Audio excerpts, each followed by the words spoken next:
Olá, seja muito bem-vindo ou muito bem-vinda a mais esse vídeo desse canal. E no vídeo de hoje eu vou dar continuidade à análise exploratória de dados da flor de íris. Vamos lá!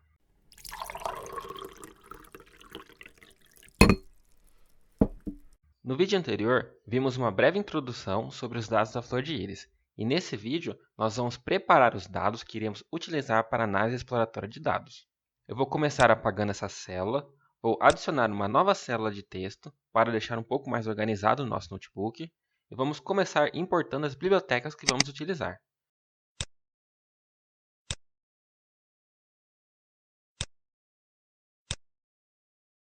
Então, eu vou importar a biblioteca NumPy como NP, que é a biblioteca básica para cálculos em Python. Vou importar a biblioteca scipy.stats como stats, que é a biblioteca estatística do Python.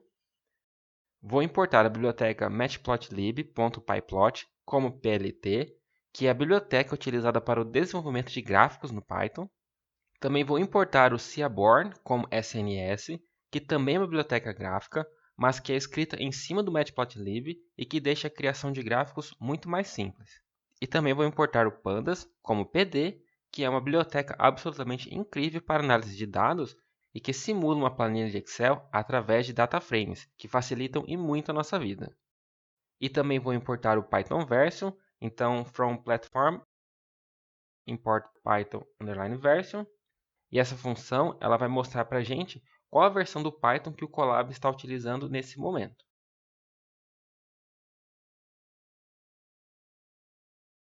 E por fim, eu vou passar um comando para que os gráficos sejam apresentados no output da linha e não como uma nova janela. Eu rodo essa linha, espero carregar todas essas bibliotecas.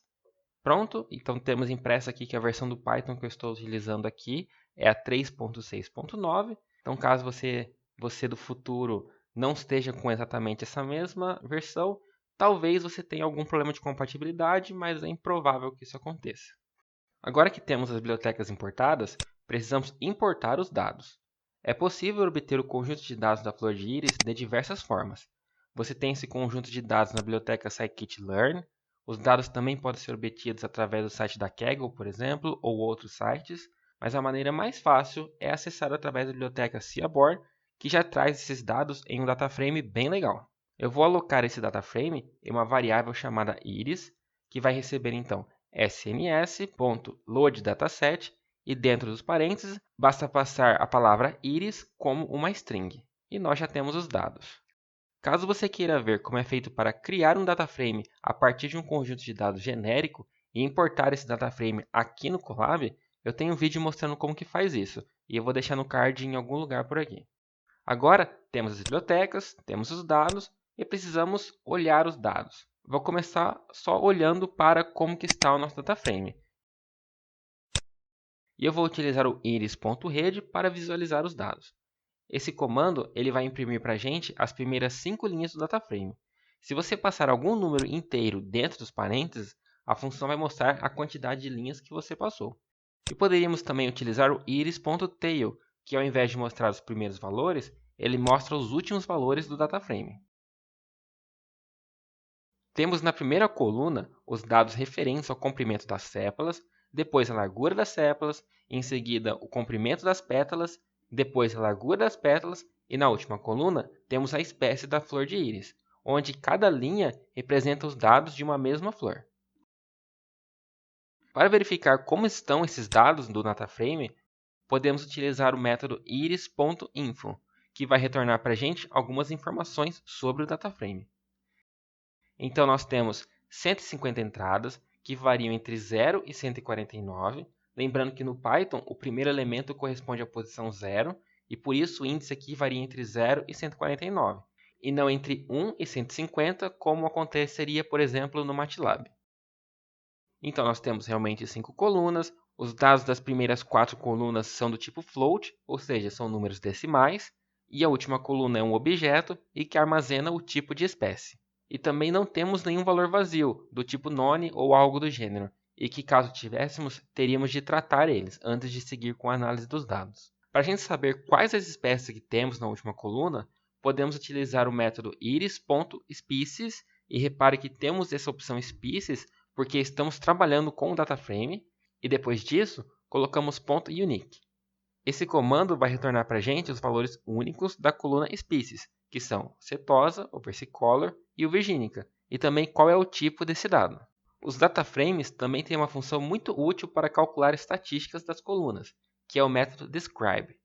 Esse método vai trazer para a gente diversas métricas para cada coluna do dataframe que contenha valores numéricos. Então, nesse caso, ele vai retornar para a gente os dados das colunas das sépalas e das pétalas, né? Só que ele não vai trazer resultado nenhum a respeito da coluna de species, porque essa coluna não tem valores numéricos. E uma outra coisa que podemos fazer aqui é inverter essa tabela adicionando o ponto transpose após o describe.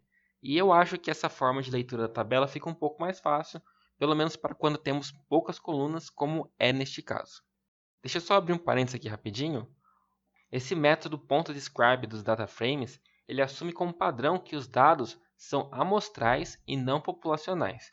Isso acaba implicando que o desvio padrão ele é calculado para uma amostra e não para uma população. Então, dependendo da biblioteca que você vai utilizar, o desvio padrão ele vai ser calculado admitindo que os dados são populacionais ou que eles são amostrais. Nesse caso, ele admite que os dados são amostrais. De qualquer forma, nós temos uma quantidade razoável de dados, e eu quero separar esses dados em dois conjuntos. Um que seja um conjunto para realmente analisar, e um outro conjunto para a gente avaliar em um momento futuro. A ideia aqui é simular como se esse segundo conjunto de dados fosse uma medida das flores de íris, mas que tenha sido obtido em uma outra ocasião, como se fossem medidas tomadas em um ano seguinte, por exemplo. Dessa forma, seria possível verificar se as características da flor de íris se mantêm constantes em diferentes anos, por exemplo. É claro que esses dados não refletem isso, pois eles foram tomados no mesmo espaço de tempo. Mas a ideia aqui é ter um outro conjunto de dados para aumentar as nossas possibilidades em algo além da análise exploratória de dados, ok?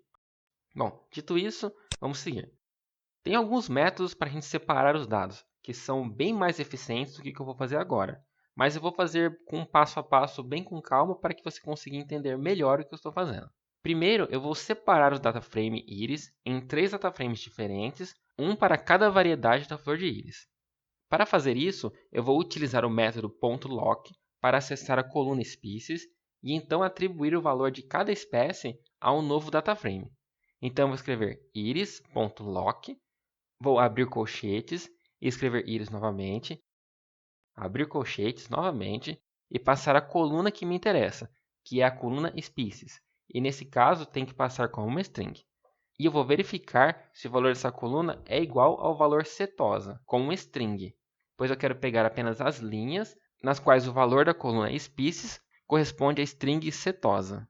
Então, eu estou acessando a coluna species do dataframe íris e vou pegar apenas os valores das linhas que contêm o setosa como espécie. Veja que temos agora as mesmas colunas, mas os dados impressos foram apenas os dados que continham a palavra setosa na coluna species. Então, eu vou atribuir essa linha a uma nova variável que eu vou chamar de setosa. Eu vou replicar essa linha e substituir o setosa por versicolor e também substituir o setosa por virgínica.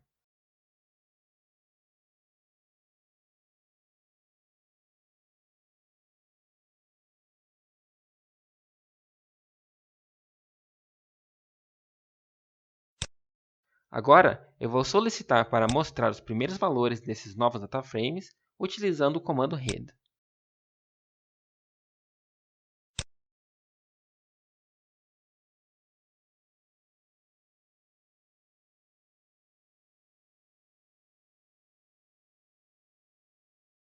Então, agora temos 3 novos dataframes que têm apenas um único tipo de variedade da flor de íris.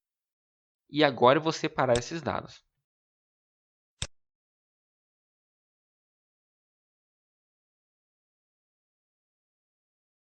Para fazer isso, eu vou importar da biblioteca scikit-learn.modelSelection o train-test-split.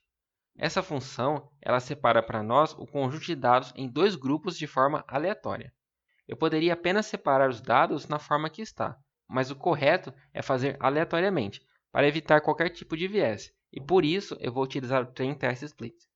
Para fazer isso, então, basta escrever train-test-split e passar dentro dos parênteses como primeiro argumento o dataframe que você deseja separar, que por enquanto eu vou usar apenas o setosa, e também o parâmetro test_size, que vai indicar a quantidade de dados que queremos separar. Para fazer isso, eu posso simplesmente passar o número inteiro. Dessa forma, se eu passar o número 10, eu vou obter um dataframe com 40 linhas e um outro dataframe com 10 linhas. Se eu passar o número 5, por exemplo, eu vou ter um dataframe com 45 linhas e um outro com 5 linhas, tá? Mas também é possível passar um valor decimal, só que nesse caso, os dados vão ser separados de forma percentual. Por exemplo, utilizando 0.1, vamos ter um dataframe com 90% dos dados e outro dataframe com 10% dos dados. E você poderia colocar aqui diversos valores, tá? Nesse caso, eu quero que 10 valores fiquem no conjunto que simula uma nova coleta de dados e manter 40 dados como dados atuais que nós vamos avaliar. Então, eu vou deixar o test_size como 10 e vou rodar o código. Repare que temos dois conjuntos de dados, um com 40 entradas e um outro com 10 entradas, exatamente como eu queria. Podemos agora atribuir esses dois dataframes para duas variáveis diferentes, onde a primeira eu vou chamar de trainSetosa e a segunda de testSetosa. Eu vou pedir para ele mostrar para nós apenas o testSetosa, pois são apenas 10 linhas. Eu vou também aqui na próxima linha e vou pedir para mostrar novamente o testSetosa. E, como podemos ver, temos exatamente o mesmo valor como deveria ser. Mas agora eu vou rodar novamente essa linha onde separamos os dados. Repare que os valores agora são diferentes. Isso ocorre pois a função trainTestSplit é aleatória. Deixa eu abrir só um novo parênteses aqui. Na verdade, ela não é exatamente aleatória, é um pseudo-aleatório, pois tem um algoritmo gerando esses dados e não é exatamente um sorteio como o valor aleatório realmente deveria ser. Mas você pode considerar sim como isso sendo uma separação aleatória sem problema nenhum, desde que você não fique escolhendo algum tipo de algoritmo que favoreça os seus resultados para algo que é esperado, pois isso seria cherry picking, beleza? Para que você consiga reproduzir exatamente os mesmos resultados que eu vou obter aqui, essa aleatorização é um problema, mas é um problema de fácil solução. Para resolver exatamente esse problema, o método trainTestSplit tem o parâmetro randomState, que permite que sempre aconteça a mesma aleatorização dos dados. Então, se você colocar o número 10, por exemplo, os dados sempre serão aleatorizados da mesma forma. Ou se você utilizar o número 51, vai ser realizada uma aleatorização diferente, mas que vai acontecer sempre da mesma forma. Assim, você vai conseguir reproduzir exatamente o que eu estou fazendo aqui. Eu vou usar como random state o número 42, tá? E só para ter certeza que está funcionando, eu vou rodar essas linhas outra vez.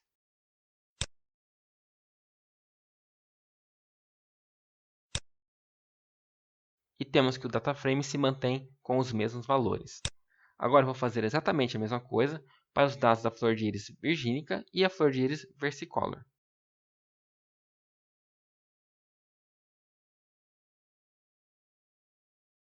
Então agora nós temos 6 conjuntos de dados, mas ao longo de toda essa sequência de análise, eu vou utilizar apenas o conjunto de dados train, ok? De qualquer forma, para analisar os dados, é muito mais fácil se eles estiverem juntos, em um único dataframe. Então vamos juntar eles novamente. Para fazer isso, eu vou criar um novo dataframe, que eu vou chamar de data, onde eu vou alocar esses dataframes um abaixo do outro. Para isso, temos o método do pandas concat, que faz exatamente isso para a gente. Basta passar como uma lista os dataframes que queremos juntar. E a ordem que você passar os dataframes nessa lista vai ser a ordem que os dados serão colocados um abaixo do outro nesse novo dataframe. E eu já vou pedir para ele mostrar as informações desse novo dataframe. Repare que ele tem exatamente o mesmo número de colunas e na mesma ordem, só que agora tem 120 entradas, enquanto que o dataframe Iris tem as 150 entradas. E repare que o índice varia entre 12 e 138. E isso acontece pois, antes de separar os dados, a função trainTestSplit ela embaralha os dados, o que acaba fazendo com que o índice não fique ordenado e não comece na posição 0. É até possível resetar esse índice e deixar ele na ordem crescente, tá? Mas não tem necessidade disso. Para finalizar esse vídeo, vamos dar uma olhada nos dados. E como você pode ver, realmente o índice não está mais organizado, mas tudo bem que seja assim. Bom, nesse vídeo, Nós importamos as principais bibliotecas que vamos utilizar ao longo deste estudo. Também importamos os dataframes e demos uma breve visualizada nos dados. E por fim, separamos os dados em dois conjuntos, onde um será utilizado para análise exploratória dos dados e um outro vai ficar guardado para uma análise futura, simulando como uma nova aquisição de dados. No próximo vídeo, nós vamos realizar a análise exploratória dos dados através da análise de métricas estatísticas, através dos boxplots e também através dos histogramas, além de verificar se os dados seguem ou não a distribuição normal. Vejo vocês no próximo vídeo. Até lá. Tchau.